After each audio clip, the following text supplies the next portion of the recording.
अगर पुलिसकर्मी ही नशे में धुत रहेंगे तो पीड़ितों की कौन सुनेगा। दरअसल मेरठ में एक पीड़ित जब थाने पहुंचा तो थाना प्रभारी खुद ही नशे में धुत मिले और फिर जो हुआ वो चौंका देने वाला है। पूरा मामला क्या है आपको हम बताते हैं। दरअसल मेरठ के रेलवे रोड थाना क्षेत्र में सोमवार की देर शाम बजरिया मोहल्ले में दो पक्षों के बीच मकान को लेकर झगड़ा हुआ। आरोप है कि यहां दोनों पक्षों में पथराव हुआ और इस बीच वहां से गुजर रहे एक शख्स को पत्थर लग गया, जिसको लेकर उसका भाई चौकी पर पहुंचा। आरोप है कि वहां चौकी इंचार्ज नशे में थे और पीड़ित से अभद्रता होने की और उसे दोबारा वही मौके पर ले गए, जबकि पीड़ित को चोट लगी हुई थी और उसको खून भी निकल रहा था। इस बात पर ही हंगामा हो गया, बात थाने पहुंच गई। आरोप है कि थानेदार भी नशे में थे।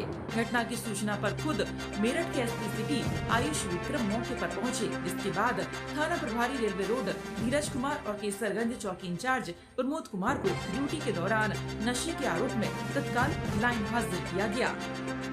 थाना रेलवे रोड क्षेत्र में केसरगंज चौकी पड़ती है। यहाँ पर दो पक्षों के बीच में एक पक्ष नौशाद है और एक पक्ष शमीम। इन दोनों ही पक्षों की किसी बात को लेकर कहासुनी हुई थी, जिसके बाद इनकी आपस में मारपीट हुई है तथा इन्होंने आपस में पत्थरबाजी की है, जिससे दोनों ही पक्षों को चोट लगी है।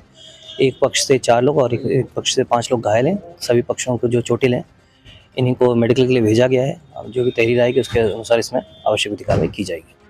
दरअसल मेरठ के बजरिया मोहल्ले में एक मकान के पैसे के लेन देन को लेकर दो पक्ष नौशाद और शमीम में विवाद हो गया। बताया जा रहा है कि दोनों पक्ष में पथराव हुआ और इसमें दोनों ओर से 9 लोग घायल हो गए। पथराव के दौरान वहां से गुजर रहे 2 भाई भी इसकी चपेट में आ गए। घायल युवक के भाई फहीम ने बताया उसके भाई के सिर पर अचानक ईंट आकर लगी।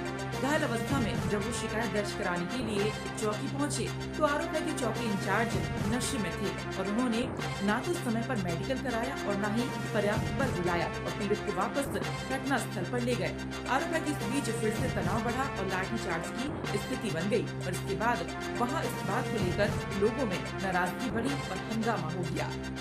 जी, मैं और मेरा भाई यहाँ को मकबरा डिग्गी पे बजरिया में को निकलते हुए जा रहे थे, तो वहाँ पे झगड़ा हो रहा था दो पक्षों में। तो होने के बाद मेरे भाई के ईंटें लगी आके, तो मैं मेरा भाई चौकी पे गए। चौकी इंचार्ज वहाँ के प्रमोद कुमार जी, तो मैंने वहाँ आके उनसे कहा जी सर मैं इसे अस्पताल लेके जाऊँ या मतलब तहरीर देने जाऊँ थाने में। तो मुझसे बोले जी नहीं वापसी वहीं लेके चलो घटनास्थल पे। जी मैंने इसके खून बह रहा है, इसका इलाज कराना जरूरी है, वहाँ और पथराव चल रहा है और लग जाएगी इसके, क्योंकि नहीं वहीं चलो। वो मुझसे बहस करने लगा, उन्होंने ड्रिंक कर रखी थी। कौन लोग थे जिनका झगड़ा हो रहा था? जी वो 2 पक्ष थे वहीं के, एक तो हाजी हुसैन वाले थे, दूसरे और वहीं के थे मकबरे के शफीक के नेता। अधिकारी मौके पे पहुंचे? जी अधिकारी साहब एसपी साहब आए हैं, सीओ साहब आए हुए हैं। तो यहाँ पे मेरे कुछ परिजन जो आए हैं मतलब यहाँ पे, तो इंस्पेक्टर साहब ने भी डीलिंग बहुत ज्यादा कर रखी, इन्होंने देख भी लिया। वो भी बहुत मतलब बदतमीजी कर रहे थे मेरे परिवार वालों से भी। कोई मदद नहीं करी? पुलिस तो मदद का आश्वासन दिया एसपी साहब ने। जब घटना हुई पुलिस ने उस समय कोई मदद नहीं करी? उस समय मतलब चौकी इंचार्ज साहब को फोर्स बुलानी चाहिए थी, वो उल्टा मेरे भाई को घटनास्थल पे ले गए अपने साथ इसी स्कॉर्पियो में। लाठीचार्ज हुई, ऐसी बदतमीजी आपके साथ? जी हम पे लाठीचार्ज हुई है जी, हम पे वहीं पे दोबारा मेरा भाई बच गया, दोबारा लाठीचार्ज हुई वहाँ पे जाके। बहरहाल